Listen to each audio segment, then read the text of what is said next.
je déclare la réunion du 8 novembre ouverte. Avant de passer la parole au chef de groupe, je tiens à excuser M. Paul Hartog. M. Rassa arrivera en retard, je suppose. Merci. M. Van de Bury. Peut-être ou en retard, m'a-t-il dit. M. Capa. On n'a rien compris. Ah, ok.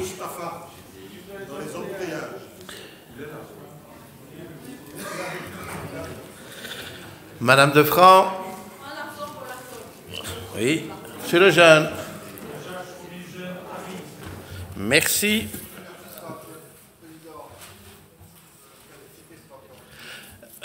Elle sera en retard. Oui, ça. Alors, vous trouverez sur vos bancs l'ordre du jour actualisé de la séance de ce jour. Je vous rappelle que nos travaux d'aujourd'hui sont consacrés 1. Aux réponses des députés provinciaux aux interventions de ce lundi sur leurs compétences spécifiques. 2. Aux interventions des chefs de groupe sur les documents budgétaires 2022-2023. Comme le prévoit notre ROI, l'ordre de passage des chefs de groupe a été déterminé par tirage au sort lors du bureau du 10 octobre dernier et ils se présenteront donc suivant cet ordre. En 1, le groupe Les Engagés CSP, en 2, le groupe PS, en 3, le groupe Écolo, en 4, le groupe PTB et en 5, le groupe MR.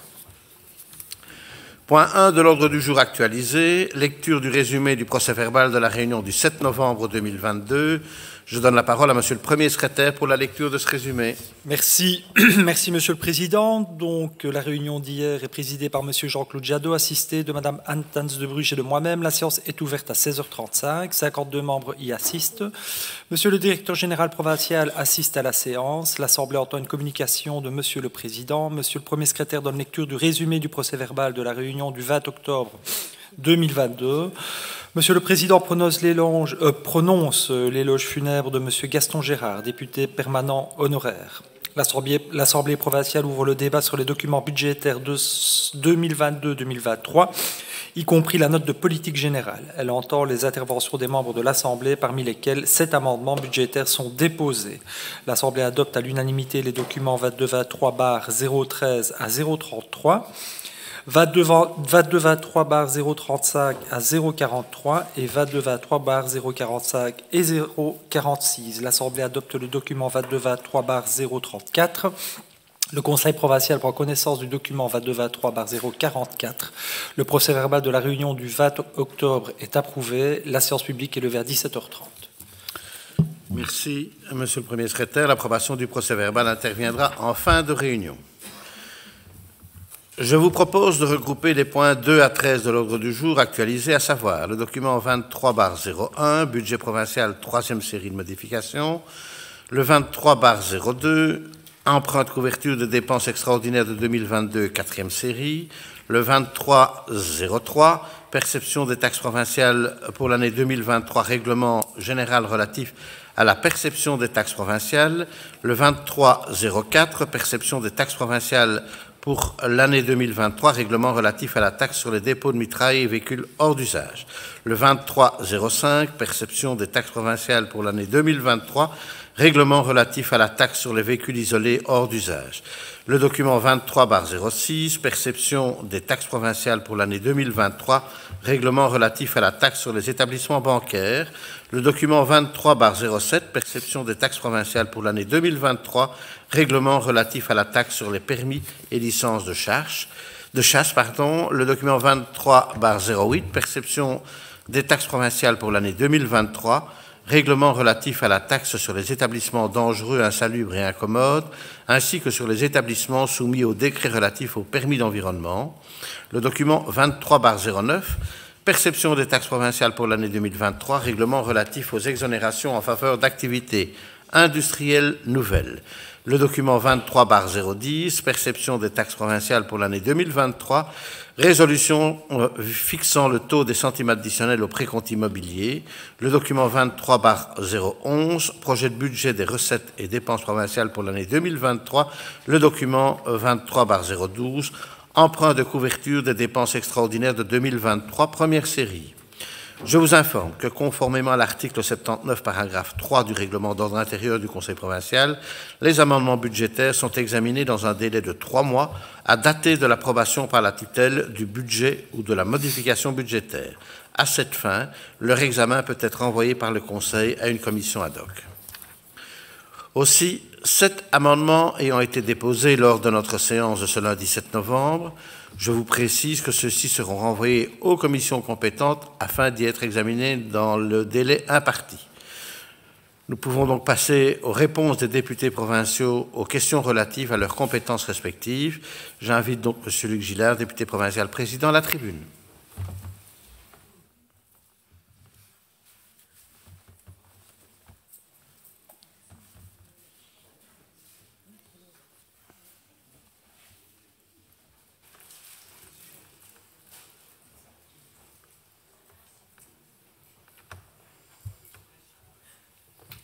Vous avez la parole, Monsieur le député président.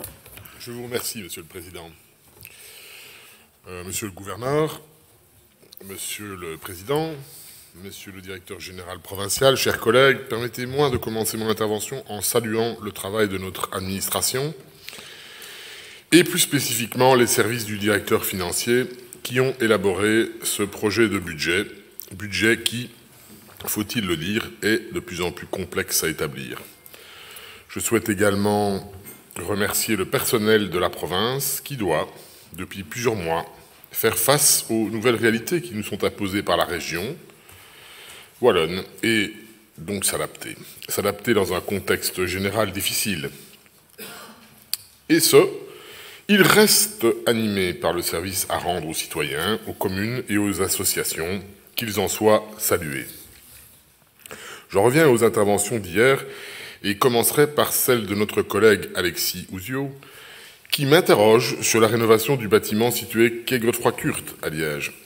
Vous le savez peut-être, dans le cadre du plan pour la reprise et la résilience, la Fédération Wallonie-Bruxelles a lancé un appel à projet de rénovation énergétique d'infrastructures culturelles.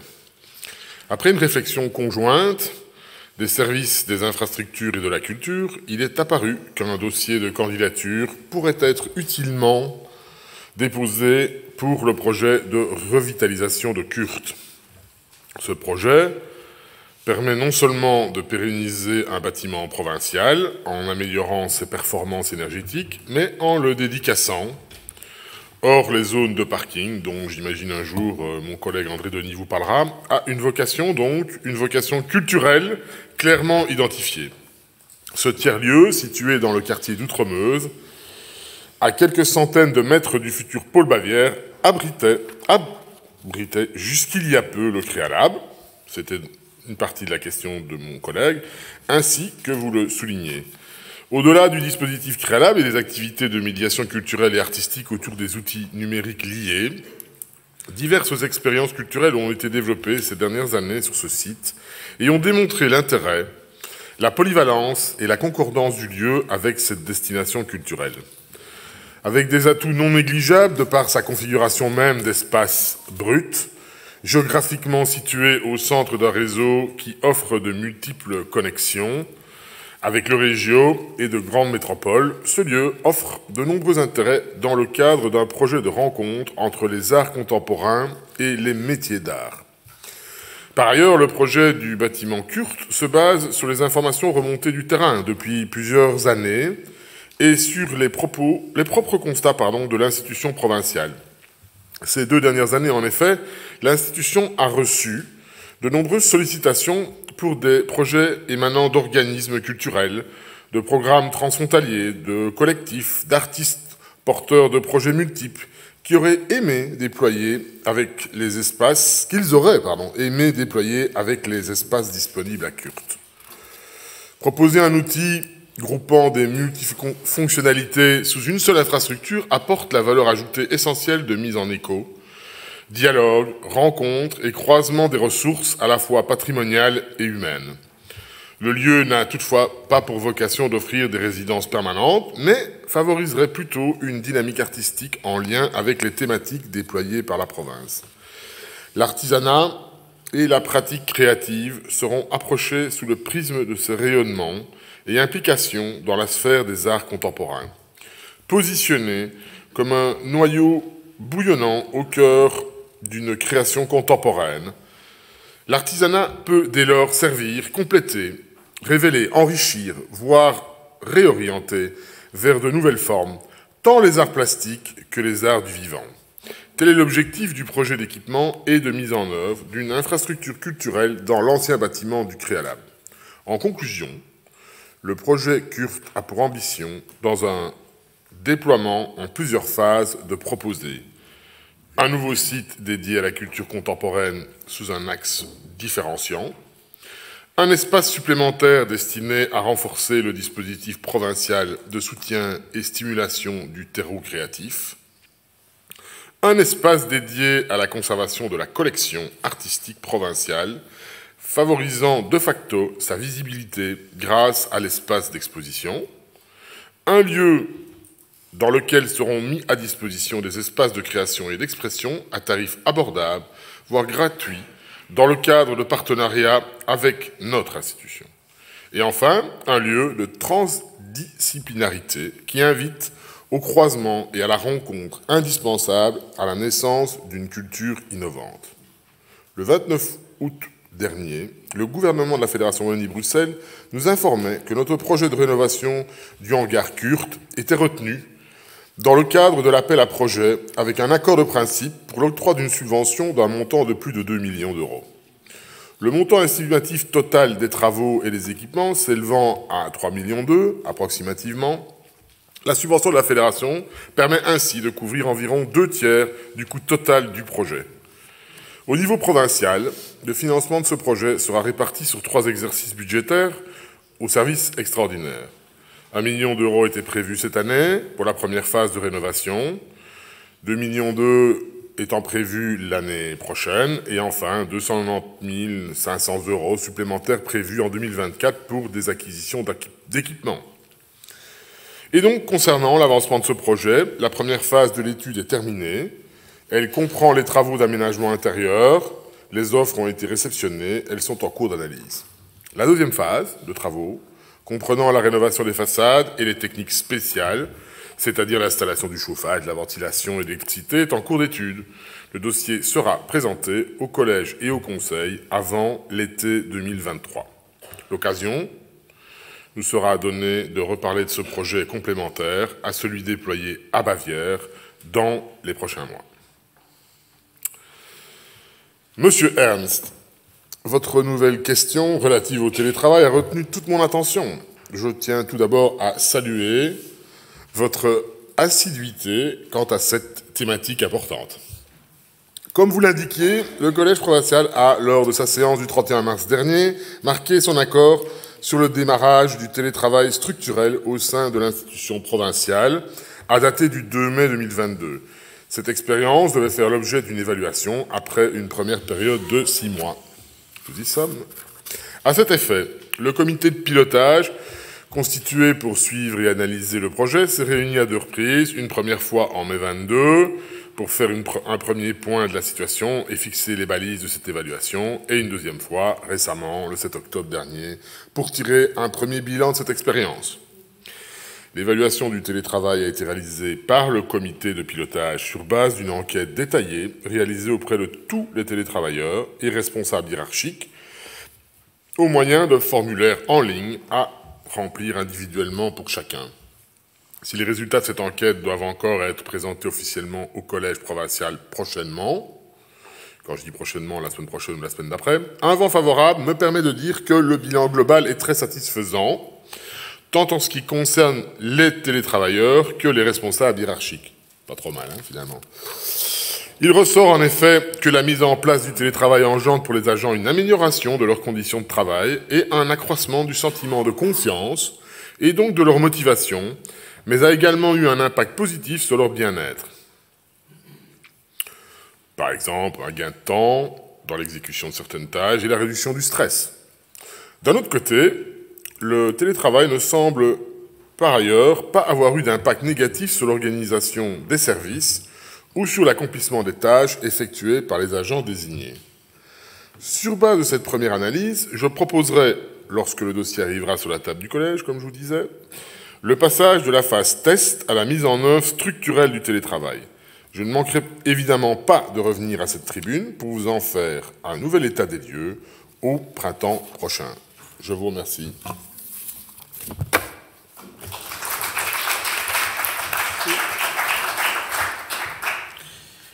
Quelqu'un souhaite-t-il intervenir? Pas d'intervention. J'invite à présent Madame Muriel Brodie-Villain, députée provinciale, à répondre aux différentes questions qui lui ont été posées.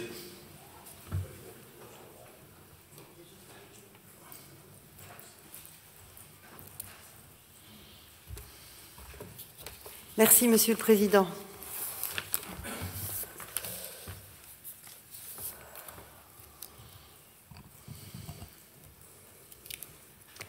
Chers collègues, bonjour à tous. Monsieur le conseiller Nyssen m'interroge quant au dossier déposé par nos écoles en réponse à l'appel à projet concernant la stratégie numérique lancée en septembre 2021 dans le cadre du plan européen pour la reprise et la résilience. S'agissant d'un plan dédié à l'enseignement supérieur et à l'enseignement de promotion sociale, nos projets ont été déposés par notre haute école et nos 8 instituts de promotion sociale. Les subventions obtenues, 872 000 € pour la haute école et 213 000 € au total pour nos 8 instituts de promotion sociale, vont nous permettre de poursuivre le développement de notre stratégie numérique. Que ce soit par exemple en complétant les équipements numériques dans nos différents établissements ou en assurant la formation de nos enseignants et de nos étudiants à leur utilisation. Plus précisément, au niveau de la Haute École de la province de Liège, le projet permettra de rencontrer plusieurs objectifs en termes d'acquisition de matériel de pointe, de développement ou de renforcement des compétences numériques de nos étudiants et de nos enseignants, et en termes de déploiement de la réalité virtuelle. Au niveau du matériel tout d'abord, le projet contribuera au renouvellement du matériel dans nos laboratoires informatiques par l'acquisition de nouveaux ordinateurs dits de développement qui répondent aux besoins des étudiants inscrits en informatique, en infographie ou encore dans les sections ingénieurs. La subvention permettra également l'acquisition d'écrans interactifs, de caméras et de kits de visioconférence permettant d'organiser un enseignement dit commodal. Ainsi, les séances d'apprentissage pourront être suivies par les étudiants présents en classe, mais aussi, au même moment, par ceux qui suivent le cours à distance. Ce matériel permettra également la création de podcasts, à savoir des capsules vidéo et ou des séances de cours qui pourront être rediffusées ou partagées via notre plateforme virtuelle. Au niveau des compétences numériques, ensuite, les enseignants et les étudiants de la haute école auront accès à la plateforme PIX, qui est un service public initié en France en 2016 et avec lequel la Fédération Wallonie-Bruxelles a noué un partenariat. Sur cette plateforme, ils pourront évaluer, développer et certifier leurs compétences numériques. Nos enseignants auront également la possibilité de diffuser auprès des étudiants des parcours de tests prêts à l'emploi et d'identifier ainsi avec précision les acquis et les points d'amélioration de leurs étudiants pour adapter leur formation. Enfin, en ce qui concerne la réalité virtuelle, le projet vise la création d'un hub central équipé de plusieurs ordinateurs et casques où les enseignants viendront se former au matériel et à l'utilisation de la réalité virtuelle pour leurs apprentissages. Des mini-hubs seront également mis en place sur différents sites afin de permettre aux enseignants ayant suivi la formation de mettre en pratique la réalité virtuelle avec leurs étudiants. Au niveau de l'enseignement de promotion sociale, les projets déposés par nos 8 instituts visent notamment l'acquisition de matériel spécifique en lien avec le projet pédagogique de l'établissement. Citons notamment les tableaux interactifs tactiles, les bornes interactives ou encore les mannequins médicaux interactifs. Ils ont aussi pour objectif de compléter l'équipement des classes pour assurer l'enregistrement et le streaming vidéo. Il s'agit ici d'acquérir des dispositifs de conception et de diffusion de capsules vidéo pour diffuser le cours en direct, pour simuler des entretiens d'embauche ou une défense à blanc d'un travail de fin d'études. Enfin, les projets visent aussi à faciliter l'insertion professionnelle des étudiants pour la réalisation d'entretiens virtuels d'embauche par la recherche virtuelle d'emploi ou de stage ou par l'utilisation de logiciels inhérents à certaines professions. Comme vous le voyez, monsieur le conseiller, le développement de la stratégie numérique se poursuit au sein de notre haute école et de nos 8 instituts de promotion sociale. Et nous n'avons évidemment pas manqué de déposer des dossiers dans le cadre de cet appel à projet, générant une subvention totale de plus d'1 million d'euros. Je vous remercie pour votre question et je vous remercie pour votre écoute. Merci, Madame la députée. Quelqu'un souhaite-t-il intervenir? Pas d'intervention. J'invite M. André Denis, député provincial, à la tribune pour répondre à ces questions.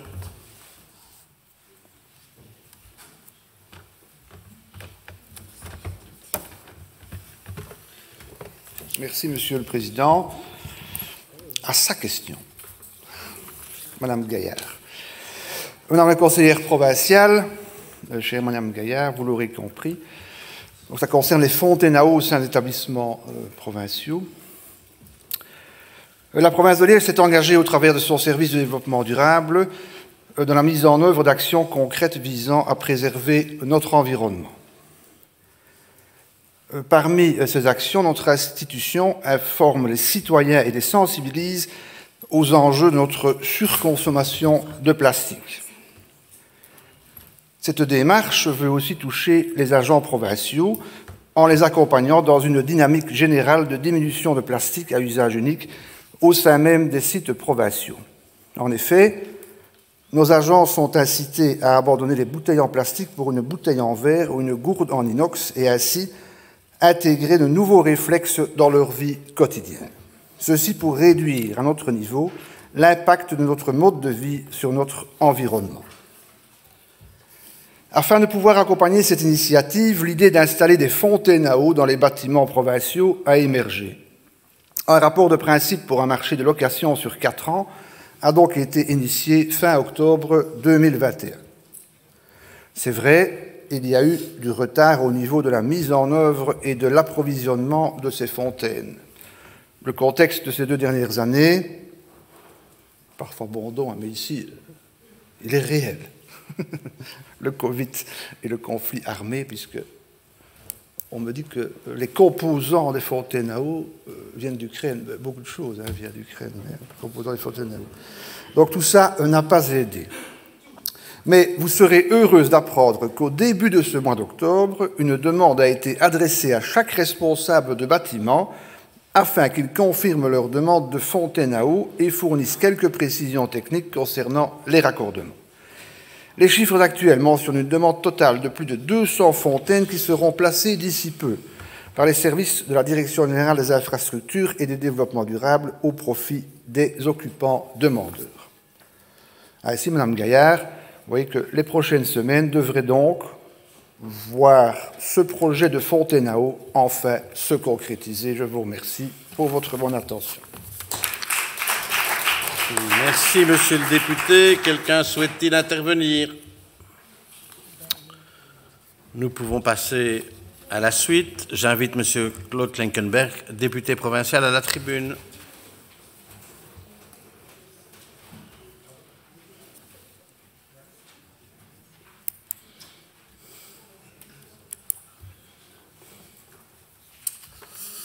Merci, Monsieur le Président, Monsieur le Gouverneur, Monsieur le Directeur Général, chers collègues. Monsieur Ernst, vous m'interrogez quant à la situation du bateau Pays de Liège, propriété de la SBL Blenny-Mines, suite à l'incendie qui s'est déclaré dans la nuit 16 au 17 juillet dernier. Tout d'abord, en termes de dégâts, il faut savoir que le bateau est entièrement sinistré, excepté, comme vous l'avez dit, la salle des machines et la cabine de pilotage.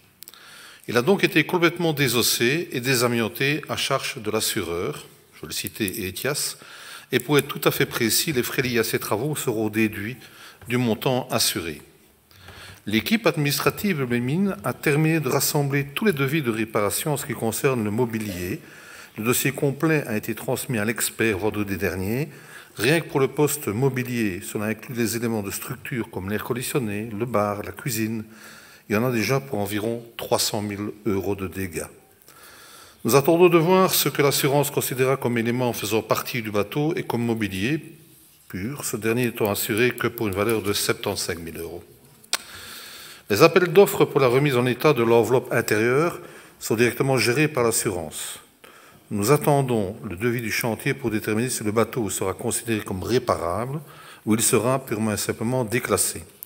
Pour votre complète information, le bateau est assuré pour un montant de 1 050 000 €. Mais quoi qu'il en soit, compte tenu des inévitables adaptations qui seront nécessaires pour mettre le bateau aux normes actuelles et de la non-rentabilité de l'outil depuis le changement de commission paritaire pour le personnel, le conseil d'administration de l'ASBL a décidé d'arrêter l'exploitation et de mettre le bateau en vente. Le produit sa vente sera destiné à couvrir les éventuels frais de personnel et le solde de l'amortissement. Il servira aussi et surtout à investir dans des projets stratégiques et structurants pour Blenny-Mines. Citons parmi ces projets une réflexion sur la création sur long terme d'une sorte de pôle énergétique en se basant sur l'idée qu'un ancien site minier peut être un écrin de premier choix, 40 ans après la fin de l'exploitation de charbon, pour montrer aux entreprises, aux écoles, aux citoyens, l'évolution fulgurante des sources d'énergie au cours des dernières décennies. Au-delà de la gestion des aspects matériels et financiers, la situation du personnel avait donc été gérée dès les premiers instants afin de lui éviter de se retrouver dans une situation encore plus précaire. Un matelot a été reclassé au service technique de Blenny-Mines, tandis que les 2 hôtesses ont été transférées au service accueil du domaine. Le reste du personnel, à savoir le capitaine responsable, le deuxième capitaine, un matelot et le responsable Orica, sont actuellement en chômage pour cause de force majeure. Le capitaine responsable doit travailler jusqu'à fin de la semaine dernière sur le dossier assurance.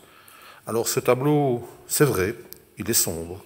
Je vous le conseille. Toutefois, comme expliqué ici avant, des projets existent et se développent. Le Collège provincial, nous tous, restons attentifs au devenir de cet outil touristique majeur pour notre province, et ce, évidemment, au regard aussi de notre propre situation budgétaire que nous connaissons toutes et tous. Toutefois, vous savez à quel point la province, et notamment sa fédération de tourisme, se préoccupe des ASBL touristiques paraprovinciales depuis de très nombreuses années, et encore davantage depuis 2020, annus horribilis, comme l'aurait décrit Elisabeth II, et le début de la pandémie. En effet, ce n'est pas à vous qui avez été membre du bureau d'exécutif de Blenny-Mines que je dois rappeler les aides exceptionnelles débloquées par la province de Liège, quelques mois à peine après le confinement, près de 700 000 € au total en 2020 pour les ASBL concernés, dont quelques 250 000 pour Blenny-Mines. De quoi couvrir la perte d'exploitation estimée pour cet exercice et éviter, sans mauvais jeu de mots, à l'ASBL de couler. L'année suivante, en 2021, la reprise n'étant pas au rendez-vous, la FTPL est à nouveau intervenue à hauteur de 110 000 € en faveur de l'ASBL, lui permettant de continuer ses activités. De plus, vous savez que nous avons entrepris des démarches administratives pour libérer anticipativement, c'est-à-dire au cours du premier trimestre, les subsides de fonctionnement de ces ASBL en 2021-2022, et il est probable que nous évoquerons en principe, j'espère dès 2023 au collège, la possibilité de le faire également pour cette année-là. La trésorerie de ces structures sont mises à mal, non plus en raison de la pandémie, même si les touristes internationaux restent moins nombreux qu'en 2019, mais bien à la suite des indexations salariales passées à venir. Il faut aussi ajouter à cela la hausse sans précédent des prix de l'énergie, à laquelle s'ajoute pour Blenny-Mines la perte du bateau et les recettes y afférentes. En termes de soutien en équipement touristique, ce sont 425 000 € qui ont été octroyés à ces structures sur les 4 dernières années pour des investissements stratégiques. À cela, il convient également d'ajouter les aides structurelles de la province au bénéfice de l'ASBL, notamment au travers de la prise en charge de certains travaux de rénovation par la province. Ainsi, lors de la séance du 16 septembre dernier, le Collège provincial, sous l'impulsion de mon collègue André Denis, a lancé un appel pour un marché de travaux en vue de remplacer les guides de cage, permettant aux cages de mines de descendre en toute sécurité dans le fond pour un montant d'environ 180 000 €. J'en profite d'ailleurs pour le remercier d'être à l'écoute et de chercher des solutions chaque fois que nécessaire, et ce, malgré la situation complexe dans laquelle nous nous trouvons. Enfin, pour être tout à fait complet, je me dois de vous rappeler que la province de Liège détache 15 collaborateurs, 14,47 équivalents temps plein, pour un coût annuel de 812 000 €. Vous le constatez, Monsieur le Conseil, l'institution provinciale liégeoise n'hésite pas encore une fois en fonction de sa réalité, à intervenir, qui financièrement, qui humainement et qui techniquement pour pérenniser ces fleurons touristiques. Gageons, Monsieur le conseiller, que la fin de l'année qui se profile nous permettra de tourner définitivement la page, ou plutôt le chapitre des malheurs, et d'oublier cette succession d'événements difficiles pour Bénimine, pour celles et ceux qui y travaillent au quotidien, et pour le tourisme dans notre province et cette fameuse destination de matière générale. Permettez-moi de terminer cette intervention par une citation du philosophe grec Sénèque. Nous rappelons que ce sont les difficultés qui nous aident à grandir. Ainsi, disait-il, la vie, ce n'est pas d'apprendre que les orages passent, c'est d'apprendre à danser sous la pluie. Nous le ferons toutes et tous ensemble, et croyez bien que nous serons très attentifs à l'ensemble de nos structures paraprovinciales et provinciales. Je vous remercie. Je vous remercie, Monsieur le député provincial. Quelqu'un souhaite-t-il intervenir? Pas d'intervention. Je devrais à présent inviter Mme Cathy Firquet, députée provinciale vice-présidente, à la tribune, mais la circulation à Liège étant ce qu'elle est, et elle m'avait prévenu qu'elle serait un petit peu en retard, je vais passer la parole à M. André Denis qui va apporter les réponses aux questions posées.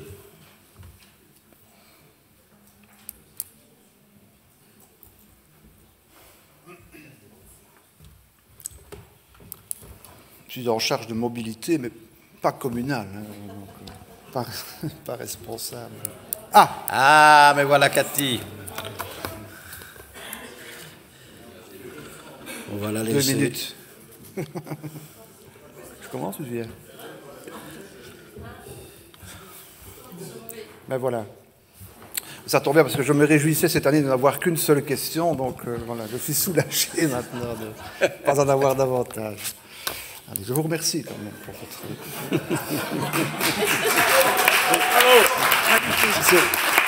Quelle belle intervention. Les applaudissements s'adressent à ma collègue, évidemment.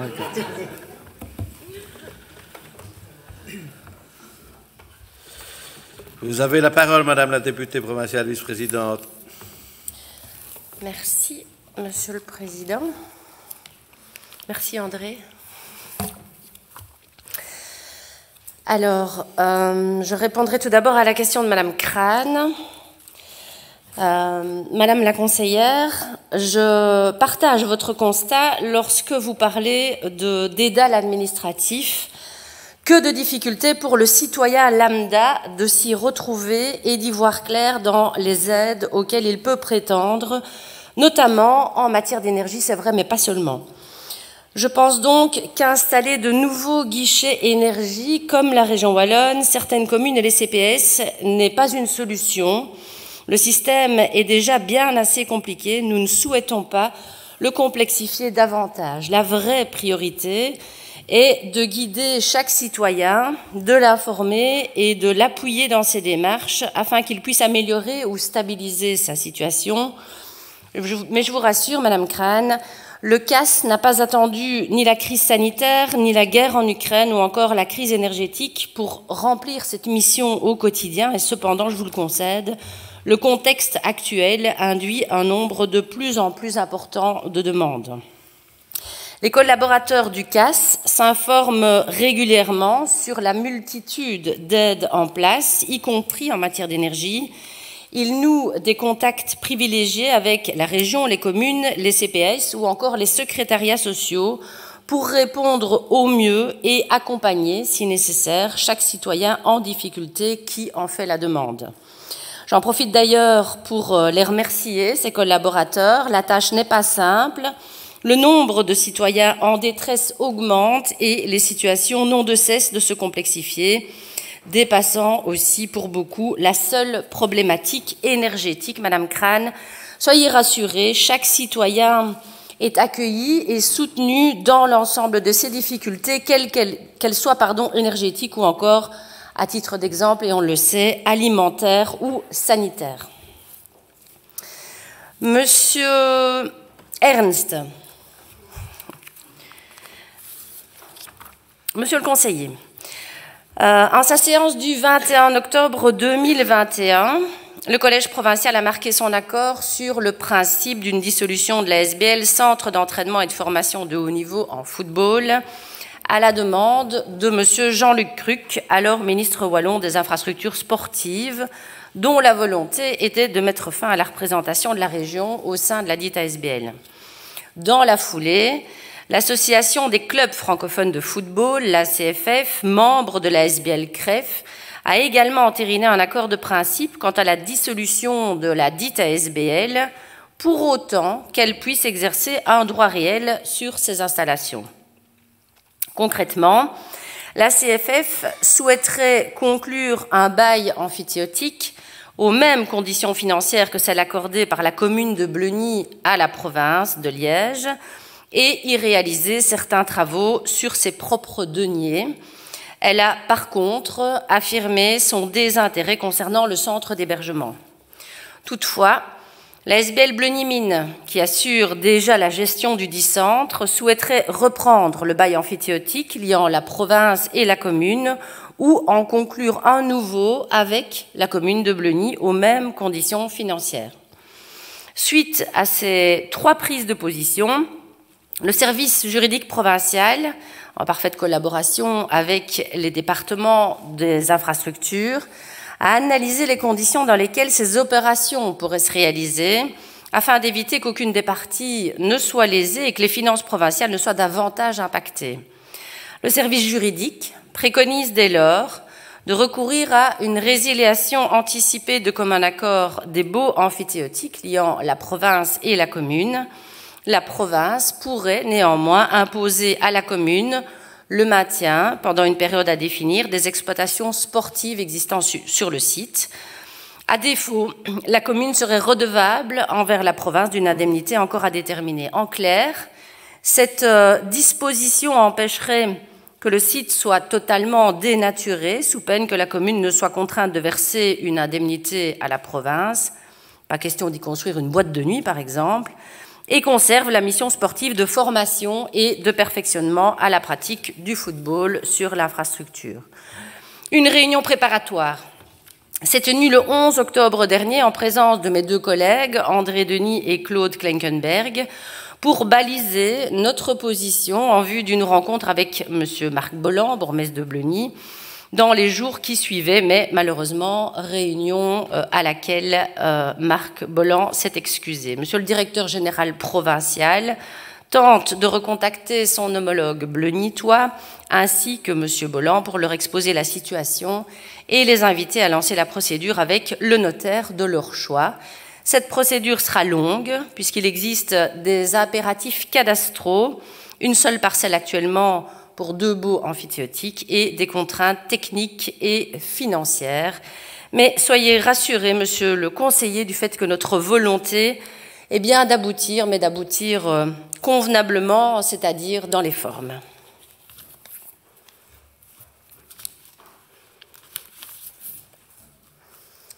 Madame Bastin.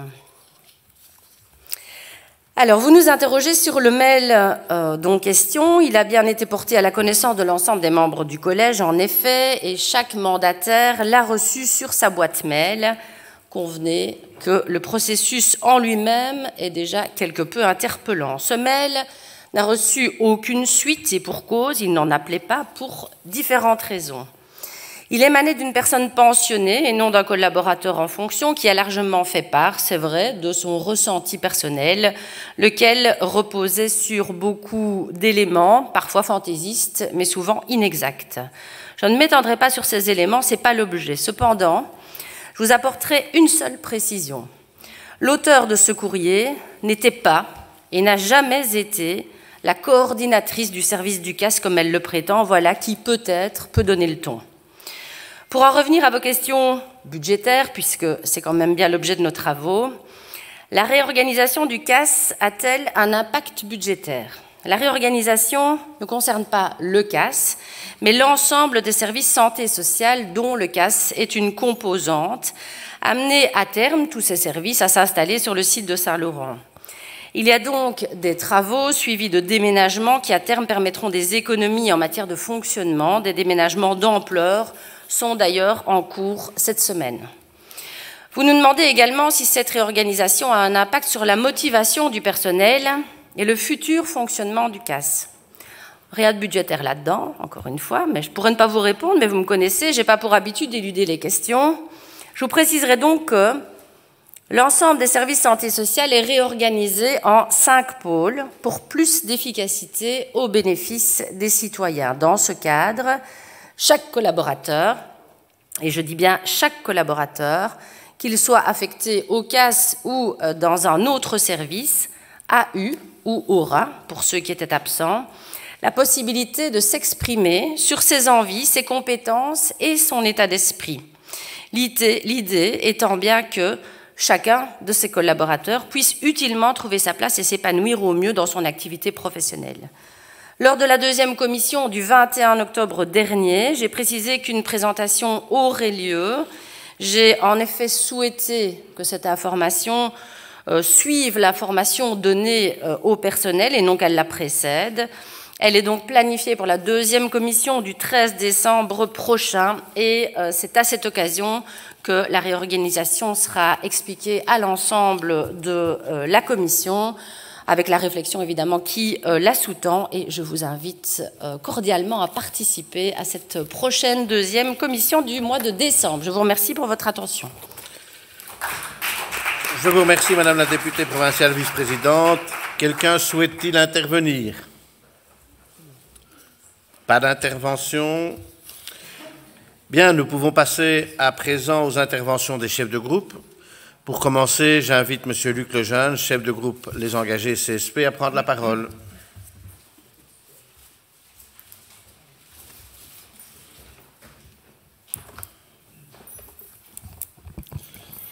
Merci, Monsieur le Président, Monsieur le Directeur Général, Mesdames et Messieurs les membres du Collège provincial, chers collègues. L'avant-dernier exercice budgétaire de cette législature a révélé ses contours. Je remercie le Collège, mais surtout le personnel provincial, pour avoir donné en commission toutes les informations possibles à la compréhension de cet exercice. À notre tour, celui du groupe provincial des engagés CSP, de vous livrer notre vision sur ce projet de budget 2023. C'est bien volontiers que je prends la parole à cette tribune, parole peut-être dissonante de ce que j'ai pu entendre au cours de ces travaux budgétaires. Je noterai tout d'abord que le budget est présenté à l'équilibre. Dans un contexte de déséquilibre financier des communes et des provinces, il faut s'en réjouir. La nouvelle mission de la province par rapport aux zones de secours est rencontrée. L'objectif de maintien du personnel que la province s'est fixé est atteint. La façon dont le budget est à l'équilibre est finalement assez simple.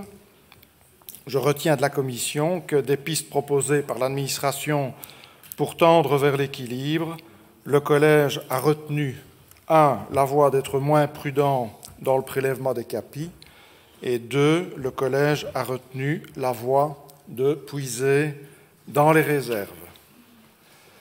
La note de politique générale précise sur ce dernier point. Je cite, « Chacun l'aura compris, l'utilisation des réserves ne peut pas être un moyen récurrent pour rechercher le nécessaire équilibre budgétaire. » Je tente de traduire l'expression du Collège à situation exceptionnelle, moyens exceptionnels. Des 133 millions de réserves provinciales, nous en puisons 38 millions, soit 28,2% pour les réduire à 95 millions. La note de l'administration ne dit pas autre chose, mais de façon dramatiquement différente. Nous allons vider nos réserves très rapidement, je cite l'administration, soit en 2-3 exercices budgétaires. C'est la réalité à laquelle nous sommes, comme beaucoup d'autres pouvoirs locaux, confrontés. Cela peut sembler confortable, mais dans le contexte actuel, il faudra rester très terriblement vigilant et prendre les mesures adéquates quand elles sont encore possibles pour juguler au maximum l'évolution de nos dépenses et préserver nos réserves si on veut tenter de pérenniser l'avenir de notre institution. Et faut-il le rappeler, les actions qu'elle mène au quotidien pour le plus grand nombre. Donc, quand notre trésorerie sera déficitaire et notre déficit structurel installé, il ne sera plus possible de s'acquitter d'aucune dépense. Le résultat du compte 2022 nous indiquera si ce collapse, c'est un mot très fort, se déroulera début, mi ou fin 2024 ou encore début 2025. Fin de citation pour l'administration. J'ajoute début 2025, les élections seront bien évidemment derrière vous et derrière nous. Je me pose alors la question suivante. Le collège doit-il vraiment estimer que la situation que nous connaissons est exceptionnelle et ne va pas perdurer? Le collège n'a-t-il pas manqué d'ambition? Pourquoi le collège n'a-t-il pas osé être disruptif? Je citerai le chroniqueur économiste Étienne de Calataille, que vous connaissez. Nous célébrons l'audace du sportif et de l'entrepreneur, mais cultivons malheureusement la prudence de nos élus. Et lui-même fait référence à Jacques X, le père du célèbre Jackie. Jamais la pondération et la prudence n'ont créé le grand champion. Il naît toujours d'une audace, d'un risque, d'un sacrifice. Je dirais donc que le collège a fait son job, mais dans une optique de continuité maximale. Le groupe provincial Les Engagés CSP se permet cette critique depuis le début de la législature. Les Engagés CSP se permettent également, depuis le début de la législature, de rappeler les deux péchés originels de la province de Liège. Vous les connaissez. Un, au niveau des recettes, le collège maintient son choix de 1750 centimes additionnels, alors que la circulaire de la région wallonne en propose 1500. Cet impôt est inégalitaire parce qu'il ne touche que les seuls propriétaires. Le collège est prudent de n'acter que 234 millions de recettes sur les 245 millions autorisés, mais de façon automatique, cela représente une ponction supplémentaire entre 2022 et 2023 de 16 millions sur le solde des seuls propriétaires en province de Liège. Et l'année prochaine, cela devrait dépasser les 20 millions. Une trop grande facilité qui induit peut-être un laisser-aller collégial? Je pose la question à cette Assemblée. 2, au niveau des dépenses, ce sont bien évidemment les dépenses du personnel. Elles ont culminé à 70% du total des dépenses et à présent elles tombent à 65%. Elles diminuent, mais elles augmentent, dit l'administration. Ce niveau de dépenses reste le principal talon d'Achille provincial auquel le collège est confronté, même si je reçois ce jour de l'administration, et je leur remercie, le tableau de l'évolution des ETP, les équivalents temps plein, qui montre que cela va dans le bon sens. J'en arriverai à quelques considérations plus concrètes et plus précises. Tout d'abord, la note de politique générale est particulièrement laconique sur le sujet intercommunal participation. Je cite, « La province de Liège entend poursuivre sa réflexion d'une part sur l'importance de sa participation financière dans toute une série de structures et d'autre part sur la pertinence du maintien de sa présence au sein de certaines d'entre elles. » Enodia. Je rappelle mon interpellation en point d'actualité en citant à cette tribune qu'il appartient à la province de redéfinir l'intérêt provincial et de diriger Enodia dans ses investissements plutôt que d'attendre ses propositions. Nous parlons d'un capital libéré de 204 millions et des futures rentrées de la vente de Vaud. La CIL, nous parlons d'un capital libéré de 767 000 €, mais surtout d'une garantie d'emprunt provincial pour les emprunts de la CIL auprès de la BEI où 18 millions restent à prélever. J'interroge le collège, quelle sera la position du collège suite au scandale des raccordements en plomb pour lequel une charge d'investissement de 140-150 millions doit être provisionnée. L'IGIL, nous parlons d'un capital libéré de 3 millions. Quelle est la position du collège par rapport à la lenteur de la reprise des activités suite aux travaux et aux dégâts des inondations non couverts suffisamment, semble-t-il, par la compagnie d'assurance? Et quid de l'actuelle rumeur d'une collaboration entre le Palais des Congrès et l'Université de Liège pour de nouveaux auditoires en centre-ville? Holding communal. Le capital libéré de 6,2 millions ne vaut plus rien à ce jour, mais serait toujours dans la comptabilité budgétaire, et toujours dans la comptabilité budgétaire, ça m'a été confirmé. Nos 95 millions de réserves ne seraient déjà plus que 89. Et enfin, Immoval, la province ne serait pas un créancier privilégié pour son capital libéré de 1,25 million en cas de faillite? Quels actes le Collège a-t-il entrepris pour sécuriser au maximum sa créance? J'en arrive à un autre sujet. La note de politique générale est particulièrement prolixe des mots rationalisation immobilière, rationalisation efficiente des bâtiments, engagement fort en matière de biodiversité. Et parfois, lorsqu'on en dit trop, on n'en fait pas assez. Ma première question, le Collège peut-il confirmer que les instructions ont été données pour produire du 19-20 degrés dans tous les bâtiments provinciaux et que tous les bâtiments sont en capacité technique de produire cette température? La crise énergétique que nous traversons impose ces efforts. 2. Le Collège peut-il confirmer qu'un cadastre énergétique de tous les bâtiments provinciaux existe et que les dépenses d'investissement sont effectivement priorisées en fonction des bâtiments les plus énergivores? 3. Le Collège peut-il donner le point sur les bâtiments listés à la vente qui ont réellement été vendus? Voilà quelques considérations et quelques questions. Mesdames, Messieurs, je n'en doute pas, étant le premier orateur de cet après-midi, j'imagine que je serai abondamment corrigé, mais soyez certains d'une chose, celle que le fil rouge, ou plutôt turquoise, de notre réflexion est que nous devrons, dans les années à venir, changer de paradigme. C'est aujourd'hui la responsabilité des élus que nous sommes qui doit prendre corps dans les documents budgétaires que nous votons. À l'heure où les jeunes sortent en masse dans les rues pour réclamer des gestes forts qui contreront le réchauffement climatique, à l'heure où 50% de nos concitoyens voient leur charge énergétique dépasser 10-15% de leurs revenus, à l'heure où les crises se succèdent, crise sanitaire, catastrophe naturelle, crise énergétique, et où l'on reste dans l'idée que leur caractère exceptionnel n'est rien moins qu'une hypothèse, à l'heure où les menaces sur la paix refont surface, à l'heure où des voix s'élèvent pour réclamer moins de plus, mais plus de mieux, nous pensons qu'il faudra revoir en profondeur notre logiciel de gouvernance et de projet. Le groupe provincial des engagés CSP se met résolument à disposition pour travailler en commission.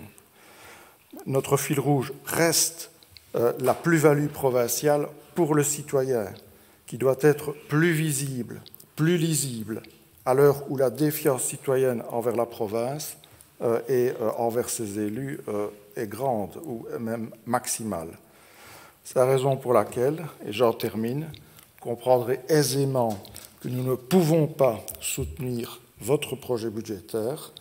Je vous remercie pour votre bonne attention et je vous remercie pour les réponses que vous voudrez bien m'apporter aux différentes questions qui ont été posées. Je vous remercie, Monsieur le chef de groupe. J'invite Monsieur Serge Capin, chef de groupe PS, à venir à la tribune.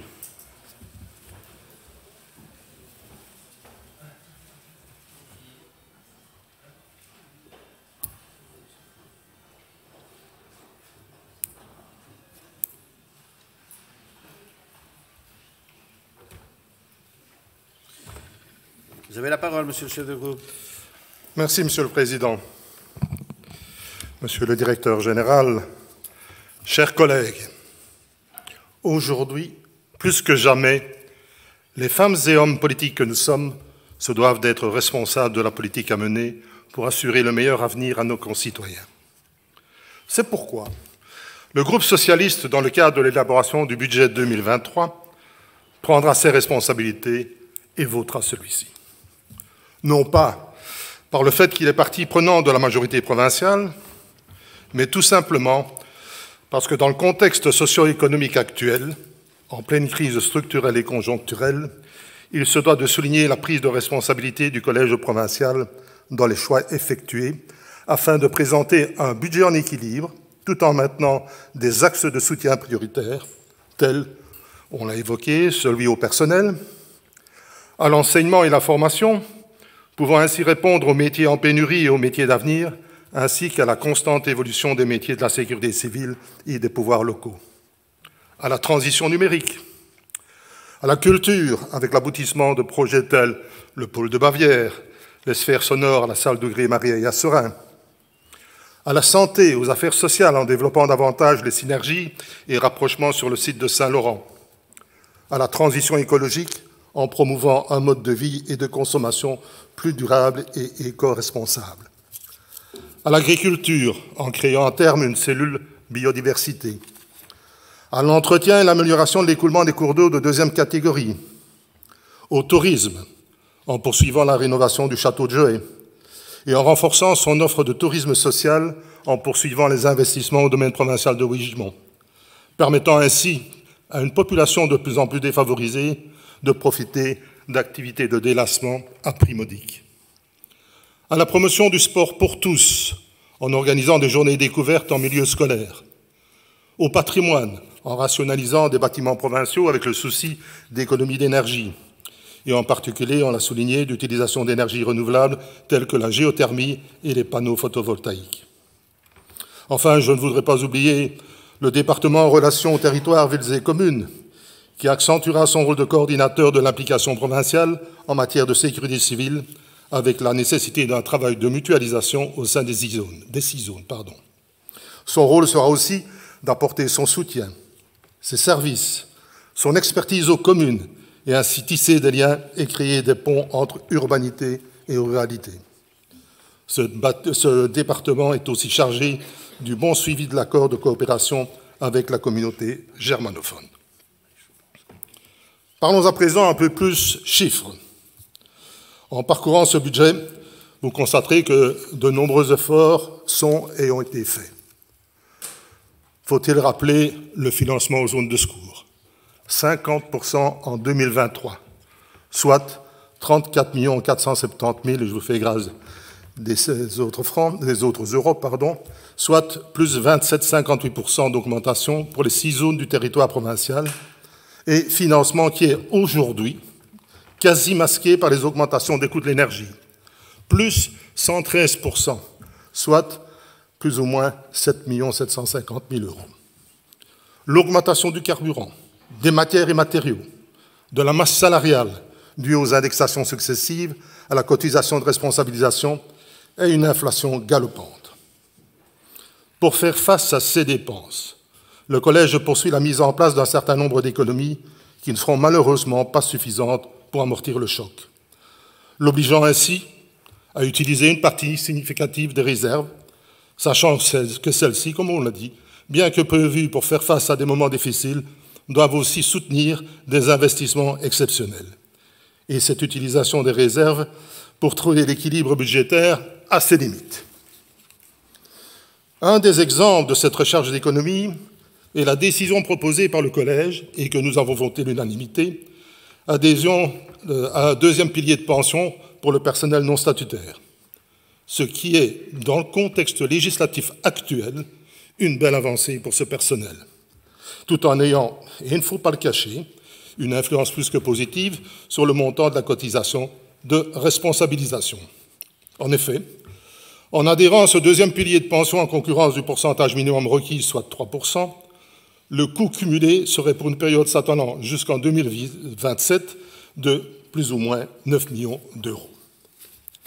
Mais dans la mesure où 50% du coût de cette adhésion à ce deuxième pilier de pension peut venir en déduction de la cotisation de responsabilisation et dès lors annuler la pénalité deuxième pilier de pension, la cotisation de responsabilisation due pour les années futures serait un gain cumulé de plus ou moins 46 350 000 euros, et ce, malgré son coût.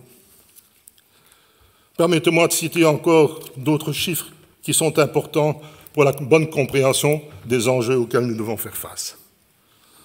Pendant que nos recettes ordinaires, 351 615 euros 744 pour être précis, augmentent de 8,81% par rapport à l'initiale 2022, nos dépenses ordinaires, 364 millions, augmentent, elles, de 12,66%. Et c'est grâce à un prélèvement sur les réserves de l'exercice propre pour équilibrer les dotations aux zones de secours, 12 460 000, qu'un bonus à l'ordinaire de 2 257 euros peut être présenté. Quant au résultat global de l'exercice 2023, intégrant à la fois le résultat budgétaire présumé au 31 décembre 2022, les dépenses des exercices antérieurs et les prélèvements sur les réserves, il présente, lui, un boni de 18 788,49 €. J'ai évoqué la problématique des pensions pour le personnel, avec cette décision plus que positive qui a été prise. Je veux insister à nouveau sur la volonté que nous, socialistes, avons exprimée pour défendre ce personnel qui, parfois, est inquiet sur son avenir. Inquiétude souvent aiguisée par certains dont l'intérêt est manifestement ailleurs. Les dépenses de personnel non subventionnées représentent plus de 207 millions d'euros, soit près de 66% des dépenses ordinaires. Malgré la volonté de poursuivre les projets initiés, il est impératif de mesurer l'impact budgétaire de toute initiative, et ce, avec toute la rigueur et le bon sens que cette période d'incertitude, notamment énergétique, impose. C'est pourquoi le budget extraordinaire 2023, pratiquement 47 millions d'euros, comporte des investissements inhérents au maintien et à l'amélioration de la sécurité et de l'hygiène dans nos bâtiments, plus particulièrement dans les établissements scolaires, avec des aménagements des abords, de cours, mise en conformité aux rénovations des installations électriques, des sanitaires, construction d'escaliers extérieurs, ventilation, remplacement de plafond, remplacement de catalysateurs de gaz, et j'en passe. Mais aussi des projets générateurs d'économie d'énergie, 1 380 000, avec des placements de vannes thermostatiques, l'application du plan climat, installation de compteurs énergie, placement de panneaux photovoltaïques, remplacement d'appareils d'éclairage, remplacement de châssis, remplacement de chaudières, et je pourrais.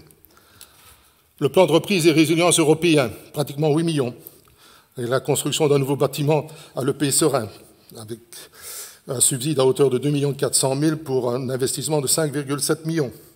La rénovation, on l'a évoqué tout à l'heure, du hangar quai Godefroy-Courte, subsidié, lui, à hauteur de 1,7 million pour un montant d'investissement de 2,2.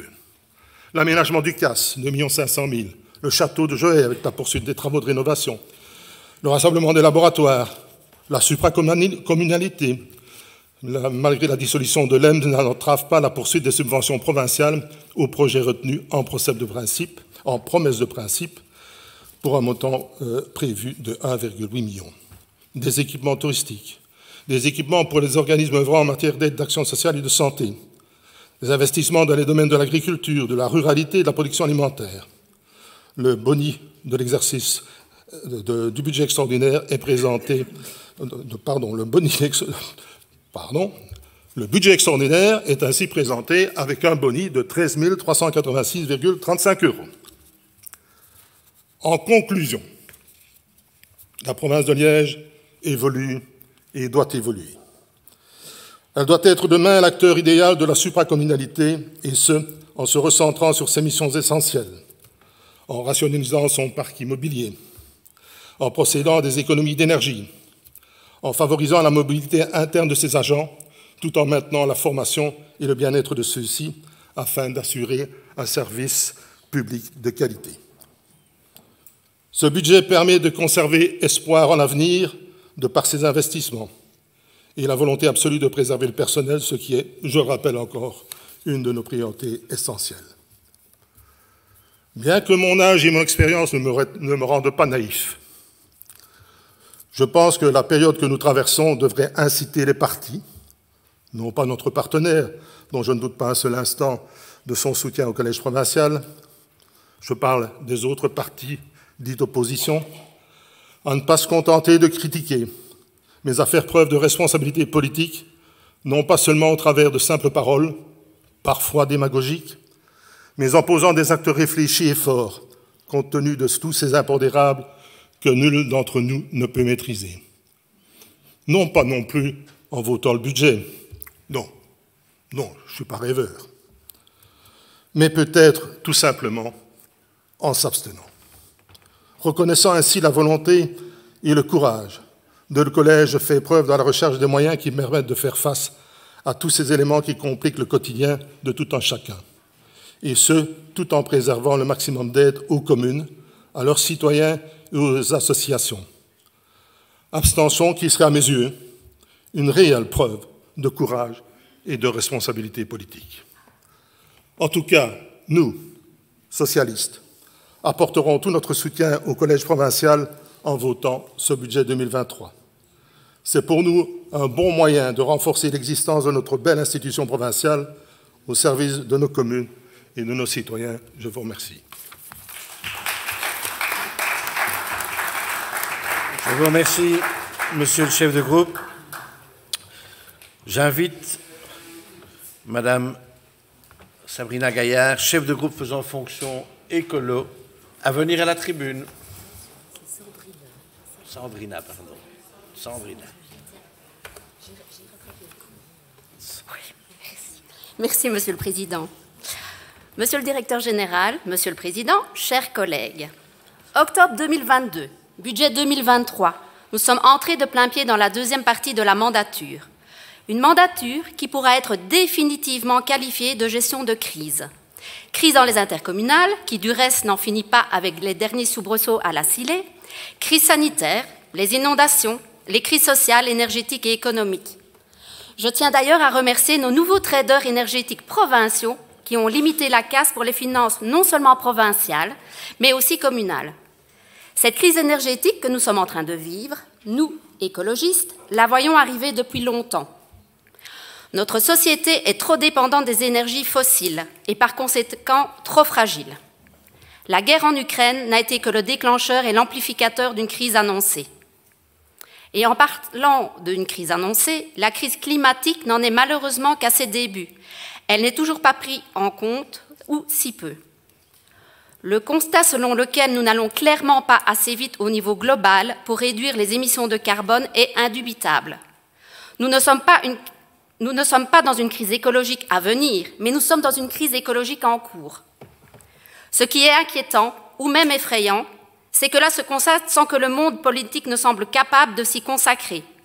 Le problème, c'est l'absence d'action déterminée et globale, ce que certains appellent l'impuissance politique. Et ici aussi, dans cette Assemblée, nous vous entendons tenir des propos qui ne sont pas du tout à la hauteur des changements climatiques. Cet attentisme est-il le reflet de votre incapacité à prendre les décisions qui s'imposent ou la croyance qu'un événement, une technologie ou un autre niveau de pouvoir viendra nous sauver? Le système dans lequel nous sommes n'est plus tenable, nous envoie dans le mur à une vitesse qui défie l'entendement. Ce qu'on a vécu ces derniers étés et ce début d'automne, les climatologues disent que cela va au-delà des prévisions qu'ils avaient faites. Tant qu'elle n'est pas considérée comme un investissement de survie pour l'humanité, un effort financier existentiel, la lutte contre le réchauffement climatique restera une option, un projet parmi d'autres qu'il est possible d'ajourner pour prolonger encore un peu le confort d'un développement aveugle et irresponsable. À force de procrastination, la fenêtre permettant de limiter la hausse de 1,5 degré est non seulement fermée, mais celle des 2,5 se referme également, entraînant la perte de contrôle de notre destin. Nous vous demandons d'orienter des moyens budgétaires suffisants pour prendre la mesure des défis de demain, de passer à la vitesse supérieure, de rompre avec les approches segmentées, de réconcilier les enjeux, de ne pas insulter l'avenir en étant incapable de remettre en cause les carences du présent. Voilà notre défi. Face à cette crise écologique, aux besoins et aux axes nouveaux qui en découlent, quelle est l'ambition de votre collège pour notre province? Elle se résume malheureusement à figer l'action et donc l'offre tout en la minorant de manière linéaire.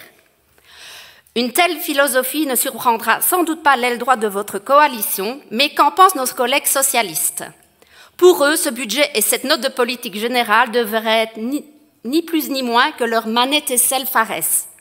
En effet, où pouvons-nous déceler dans ces actes politiques les ingrédients présentés par leur président dans son récent livre, où il déplie le programme de son écosocialisme, dont il promet la prochaine consécration? La transition climatique est l'enjeu majeur des années à venir, clame-t-il dans son ouvrage. Manifestement, sa clameur n'a trouvé aucun écho dans vos rangs.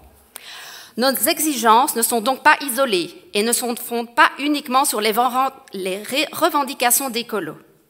La province doit être un point d'appui, un levier, un organe au plus proche de la réalité des communes, dont une dynamique de changement avec une vision climatique, énergétique et sociale. Votre projet de budget et votre note de politique générale ne lui permettent même pas de devenir un acteur mineur de ce changement. Cette mandature a aussi été marquée par l'apparition de ce que vous continuez à voir comme une contrainte pour le budget, le financement provincial des zones de secours. Un ministre régional veut saigner les provinces et veut les rationaliser. Et en réponse, vous faites quoi? Vous supprimez 400 emplois, vous démenez un effort de diminution de 15% à chaque service, mais ce n'est pas ça que le ministre veut. Ce qu'il veut, et répète à l'envi, c'est une réorganisation rationnelle des provinces, afin qu'elles se concentrent sur ses missions principales, comme par exemple la supracommunalité. Arrêtons le saupoudrage et les subsides aux amis. Je reprends les premières lignes de la note de politique générale. La gestion publique est faite de choix et d'adaptabilité face à des contextes peu favorables. La créativité peut être illimitée et les potentialités d'action sont multiples. Cependant, des projets peuvent parfois être impossibles à supporter budgétairement car la réalité des contraintes s'impose à tous avec la force implacable des éléments extérieurs que l'on ne maîtrise pas toujours. En conséquence, une priorisation des objectifs et donc des réalisations doit aussi devenir une manière d'agir systémique. Logiquement, je devrais applaudir ce dernier mot, systémique. Malheureusement, il n'est pas suivi de concret. Pour adopter une approche systémique, il est primordial de considérer et d'appréhender le problème dans son ensemble. Ce budget est démissionnaire et en attente de la prochaine législature. Ce budget est complètement, une fois de plus, en décalage avec les besoins, les demandes, la réalité économique, la réalité tout simplement. Je terminerai par cette phrase d'Antonio Gutiérrez, secrétaire général de l'ONU, hier à la COP27. L'humanité a le choix, coopérer ou périr. Vous en doutez, le groupe écolo votera non à ce budget. Je vous remercie pour votre attention. Merci, Madame la chef de groupe. J'invite à présent M. Rafik Rassa, chef de groupe PTB, à prendre la parole.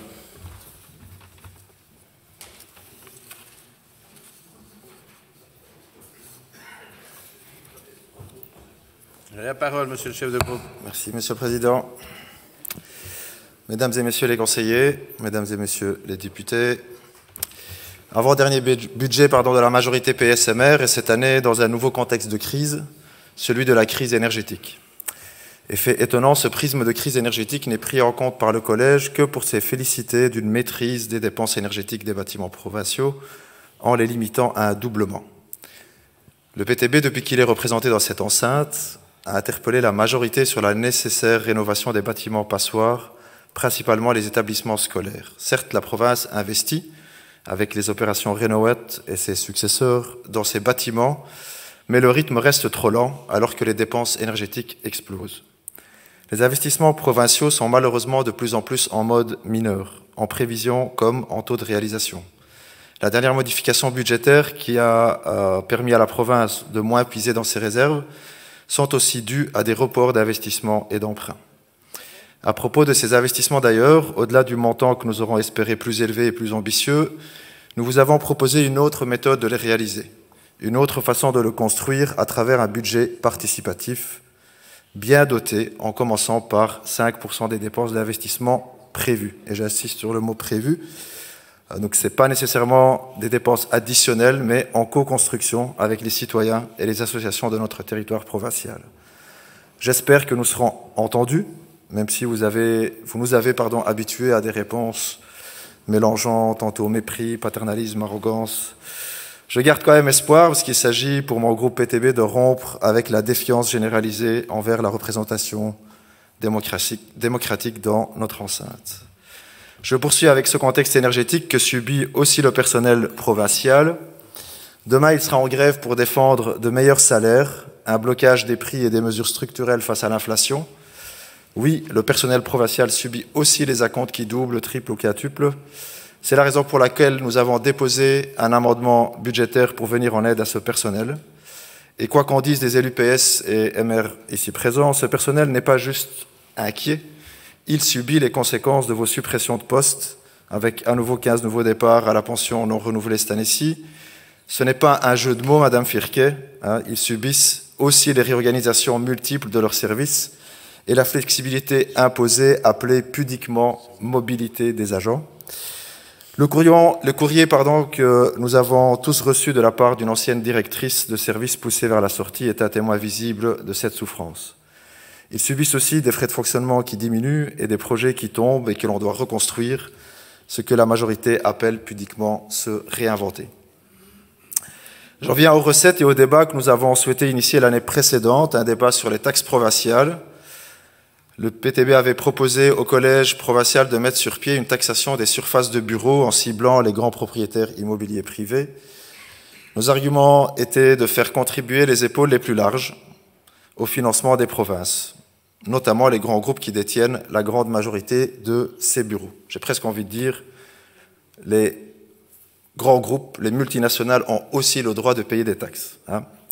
Avec un stock de 614 000 mètres carrés, Liège et sa périphérie est le 4e plus grand marché de bureaux en Belgique, après Bruxelles, Anvers et Gand. Les arrondissements de Wiwarem et de Verrier ne sont pas en reste en termes de surface de bureaux.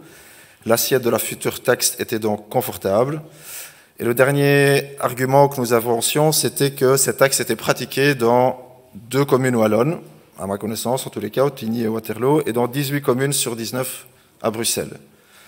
La réponse du collège est venue 1 an plus tard, une présentation en commission qui concluait fièrement que la province de Liège était la moins taxatrice des provinces wallonnes, avec 4 petites taxes provinciales. Mais pour qui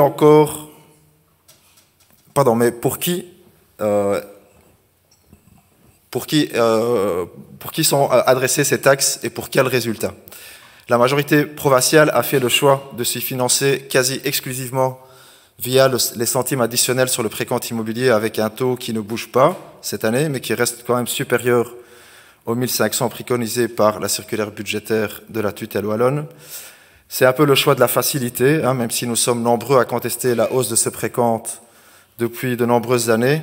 C'est surtout le choix de continuer à taxer invariablement tous les propriétaires en province de Liège, sans faire aucune distinction parmi ceux d'entre eux parmi ceux comme les petits travailleurs qui n'ont pas fini de payer leur maison au bout de 4 ans de boulot, et les multipropriétaires et rentiers qui, eux, jouissent du fruit de l'exploitation actuelle ou ancienne d'autres travailleurs. Donc voilà, il n'y a pas de progressivité dans ce PRI, et on fait le choix facile d'aller chercher, j'ai presque envie de dire, taxons les plus pauvres, ils sont plus nombreux. Nous voulons vous proposer de taxer les épaules les plus larges de notre société. Et je vais encore prendre un autre exemple de taxe qui est pratiquée encore dans des provinces voisines, la taxe sur les panneaux d'affichage publicitaire. Cette taxe, elle est quasiment exclusivement adressée à des grands groupes, JC Deco et Clear Channel. Je pense que faire contribuer ces grands groupes, même si ça va rester évidemment en termes de pourcentage de recettes un peu à la marge de ce que rapporte le précompte immobilier, mais nous pensons quand même que c'est un message important pour se financer et pour aussi continuer à financer les projets provinciaux. Je ne vais malheureusement pas céder à l'appel du chef de groupe PS. Nous allons voter contre ce projet de budget et nous espérons en tous les cas que les amendements que nous avons déposés seront débattus en commission et que nous pourrons vraiment trouver un terrain d'entente pour lancer un futur budget participatif. Je vous remercie. Merci, monsieur le chef de groupe. Enfin, j'invite madame Virginie Lefranc-Firquet, chef de groupe MR, à venir à la tribune.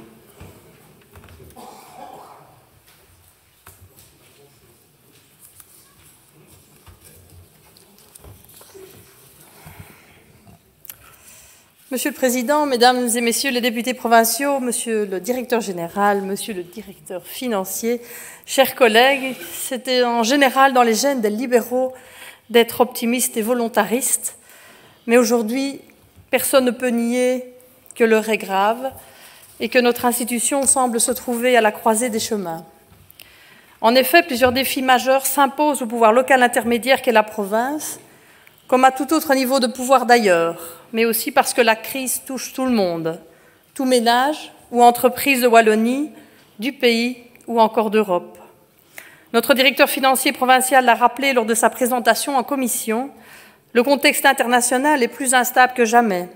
Le taux d'inflation, les indexations, l'augmentation de la cotisation de responsabilisation, les coûts énergétiques, le coût des zones de secours, la rentabilité moindre ou étalée de la perception des capis, les taux d'emprunt plus élevés, la stagnation pour la Belgique, tous ces phénomènes ont provoqué une hausse de nos dépenses de personnel, de fonctionnement exclusivement liées aux énergies et même de transfert, avec l'augmentation de la participation au financement des zones de secours. En outre, nos réserves s'épuisent, hélas, rapidement. Pour cet exercice 2023, c'est un montant global de 38 257 430 € que nous prélevons sur nos réserves, ce qui représente une réduction de celle-ci de 28,2% en un an, ce n'est pas rien. Dans une toute première ébauche du budget 23, et donc sans aménagement, le résultat de l'exercice global 23 était de moins 48 084 490 € et le résultat de l'exercice propre était de moins 15 945 010 €. Il s'agit d'un déficit exceptionnellement important. Nous sommes, vous l'avez entendu en commission, 2 ans en avance sur les projections les plus alarmistes avec toutes les demandes et le contexte macroéconomique que nous connaissons. Malgré ce contexte ultra compliqué, il n'est évidemment pas question pour le Collège provincial de se plaindre, de capituler ou de rester les bras croisés. Il a cherché encore une fois, dans l'élaboration de son budget, des pistes pour présenter un budget à l'équilibre, à l'exercice propre global.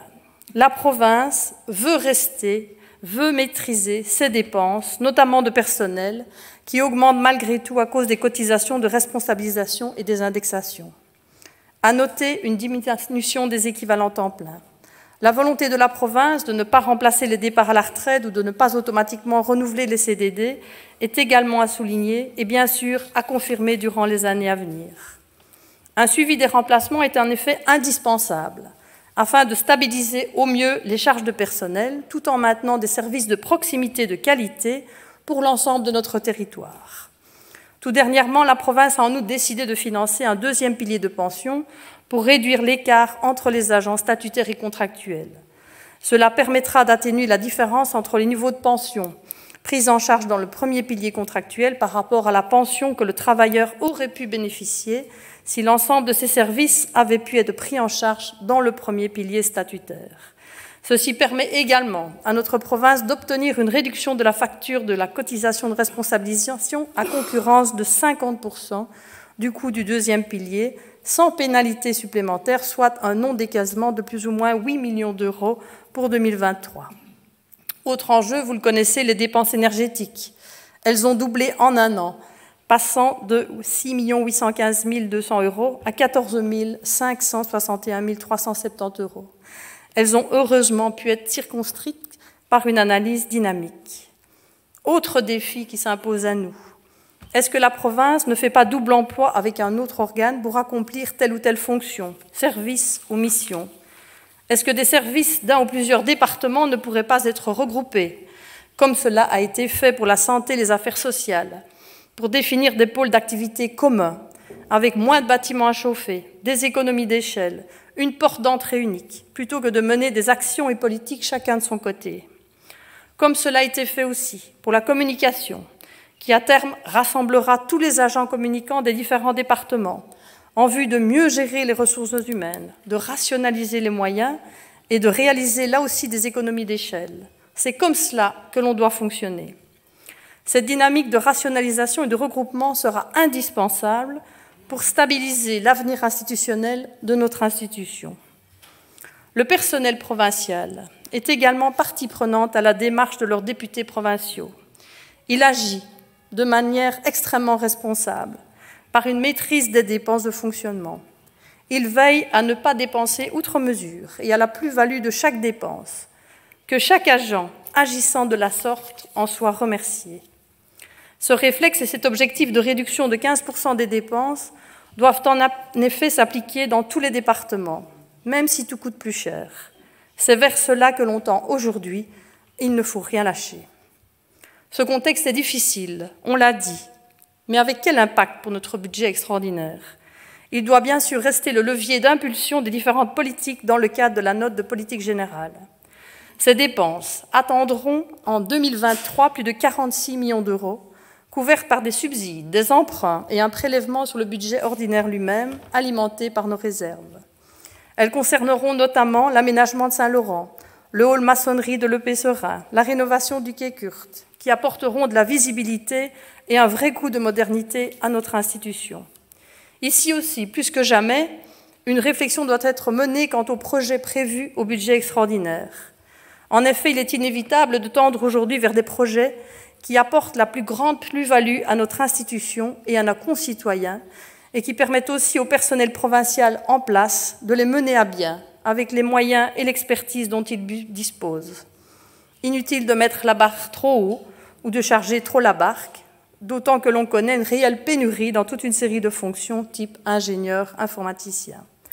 Cette réduction de nos dépenses est aussi une manière de préserver la population de la crise par une maîtrise de la fiscalité. C'est un signal important donné à nos concitoyens. Sans des mesures fortes, notre trésorerie sera déficitaire.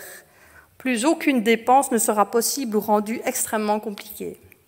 En effet, nous ne pouvons créer de déficit structurel et nous ne pouvons emprunter pour des dépenses qui ne sont pas valorisables comme nos dépenses courantes.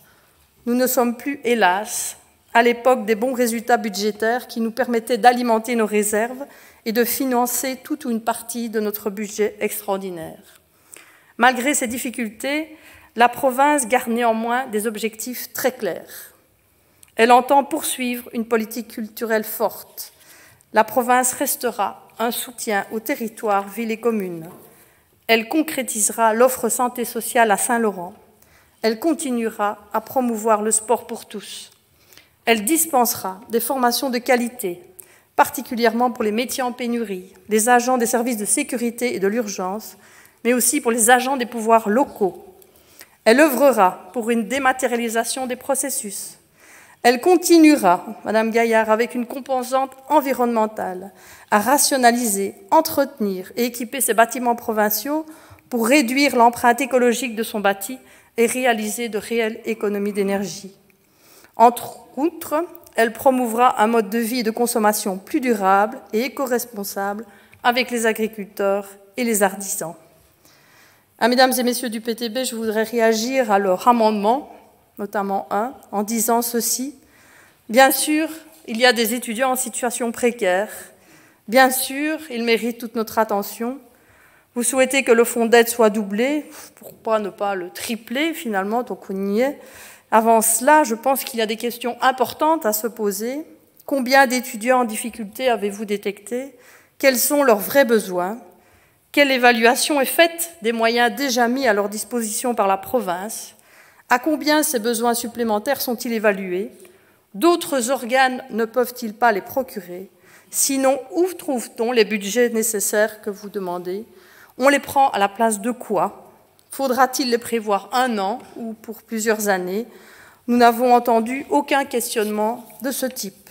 Ce que nous entendons, c'est que, encore une fois, et depuis le balcon, vous surfez quelque part sur la détresse des gens, et ça, ce n'est pas très correct ni responsable. Mesdames et messieurs, pour assurer toutes ces missions dans le contexte que l'on connaît, la province, comme tout le monde, n'a qu'une solution à sa disposition. Elle doit se retrousser les manches et continuer à avancer en mobilisant les plus volontaires dans la direction d'une gestion stricte et rigoureuse de ses dépenses. Elle doit plus que jamais agir en personne, prudente et raisonnable, pour assurer un avenir à notre institution, à notre personnel, qui fait évidemment l'objet de toute notre attention, mais aussi à nos concitoyens déjà malmenés par les crises successives que nous connaissons. C'est sur cette voie que la province, avec ses députés provinciaux, soutenus par leurs conseillers provinciaux, entourés de son directeur général, de son directeur financier ainsi que de tous ses agents, évolue actuellement. Pour cette raison, le groupe MR soutiendra le budget 2023 tel que proposé et remercie chacun des acteurs concernés par cette démarche responsable. Je vous remercie pour votre attention. Je vous remercie, Madame la chef de groupe. Point 14 de l'ordre du jour, approbation du procès-verbal de la séance du 7 novembre 2022. Aucune réclamation n'ayant été déposée en ce qui concerne la rédaction du procès-verbal de notre dernière réunion, je le déclare approuvé et déclare close la séance publique de ce jour. Nous nous retrouvons ce jeudi 10 novembre à 16h30 pour les réponses du Collège provincial aux interventions des chefs de groupe, ainsi que pour le vote de notre Assemblée sur les documents budgétaires 2022 et 2023. Bonne fin de journée.